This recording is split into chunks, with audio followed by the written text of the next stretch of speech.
Next thing you know, you just start seeing all kind of niggas popping up with little shows. F it. Nigga, let me get me a microphone and a video camera. Now you see, the average ass nigga now. Like, yeah, it. Everybody. Nigga, I'm doing me a podcast in my kitchen and shit. Gangster Chronicles, this is not your average show.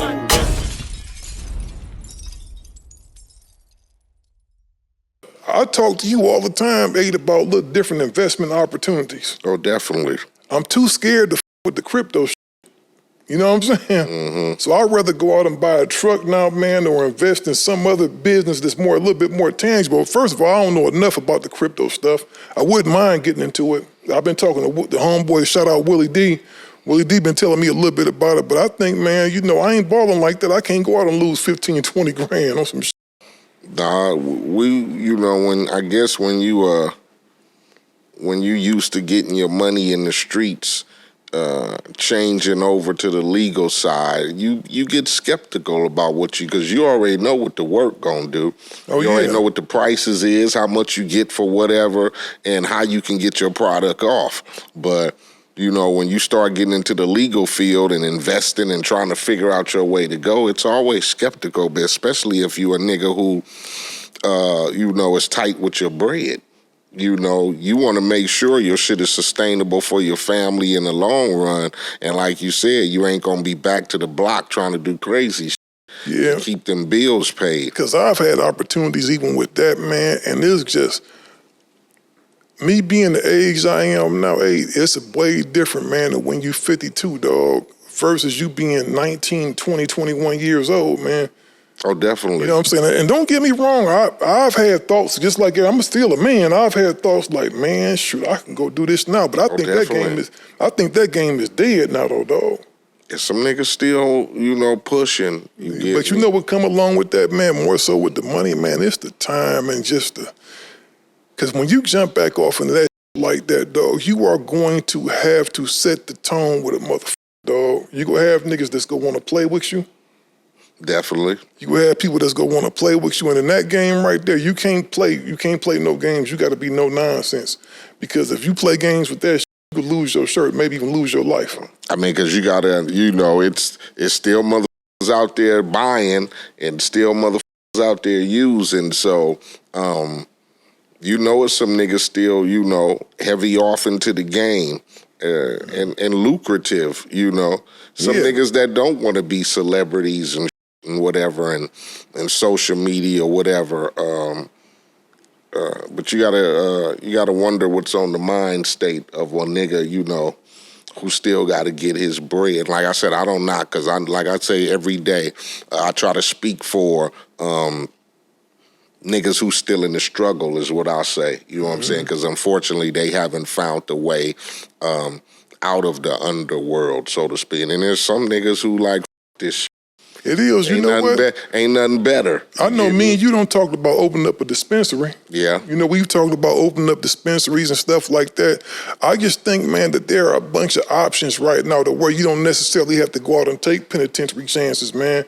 I know for a minute the trucking industry was real good, but now it's not like it was. It's not like it was back, let's say, maybe 10 years ago. You know what I'm saying? There's a lot of stuff involved with that, man. It's a lot of price cutting going on with that right now. A lot of dudes is doing stuff for cheap. Oh, definitely. Definitely. You're going to try to beat the next motherfucker. I guess that's what happens in business. You know what I'm saying? You try to stay afloat or on top of some for a while, but let's face it, the next nigga going to get into it. Then another nigga gonna get into it. Next, like you said, it was lucrative, and it used to be the shit, everybody was copping trucks and shipping and all that shit. Next thing you know, I know a few homies who done came up out the neighborhood who, got into the trucking thing. Everything gets saturated at one time. Well, what happens is this, bro, especially with our people, if we see something that's lucrative, and I'm going to tell you the funny thing about it. Nobody ever has an idea. All we see sometimes as black people is we see everything as a get-rich-quick scheme. Right. Oh, I'm going to come up off of that. If it's podcasting, I'm going to go do that because I heard such made a bag up off of this.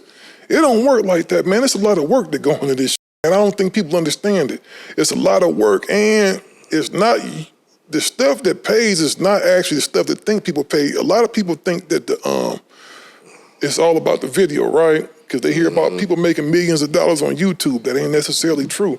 Audio pays the most money. Right. Audio pays the most money by far, because with video, unless you're controlling your own destiny, kind of, so to speak, YouTube can cut your water off anytime they want to. If they decide that they're doing too much cursing, they could demonetize that video. Right. Oh, it looked like he's smoking a joint. Oh, we go demonetize that motherfucker. But with that audio, bro, they pay some pretty good money, bro. They pay some, it's really good money, man. And everything that make money ain't necessarily easy to attain. And then we don't do enough research into stuff. You got to do your homework when you jump into something. Yeah, just like, we will copy a lot of that we see, unfortunately. You grow up in the hood, you see the big time drug dealer, everybody think they can sell a sack. You got 10 niggas on the corner trying to serve the one car. At first, niggas saw the rap game as, oh, nigga, that shit, nigga, you rapping, and nigga, I'm a hustle, I'm gonna do this, you know what I'm saying? Look how many hustler niggas, so to speak, and hood niggas are rapping now, you get me? Yeah. Because, nigga, that's the shit, or they figure out, I ain't gotta stand on the corner, nigga, I'm gonna go stand in the booth and talk some shit. Everybody else doing it. I hate to tell them, man, they about probably 30 years too late for that shit, though. Same thing with the podcast game. And this is about... Niggas see a few niggas doing the shit, and then niggas go, okay, well, them niggas doing it, and then so-and-so got it, and then next thing you know, you just start seeing all kind of niggas popping up with little shows. F it. Nigga, let me get me a microphone and a video camera. Now you see, the average ass nigga now, like, yeah, it. Everybody. Nigga, I'm doing me a podcast in my kitchen and shit. Let me ask you this, and I'm keep trying to remember, Brian, we first started this 2019. 2019, it's almost 2024. Only that's, it's like everybody can try some shit, that's, but you gotta put the beauty of it. Yeah, you gotta put the work in. Everybody can try to say, everybody can try to slang dope. Don't mean you gonna be don't mean you gonna be Tony Montana, you get me? Yeah, that's for real. You might be a motherfucker stuck on the block selling dimes and dubs and the rest of your day. Gangster Chronicles, we gon' tell you how it goes. If I lie, my nose will grow like Pinocchio. We gon' tell you the truth and nothing but the truth. Gangster Chronicles, this is not your average show.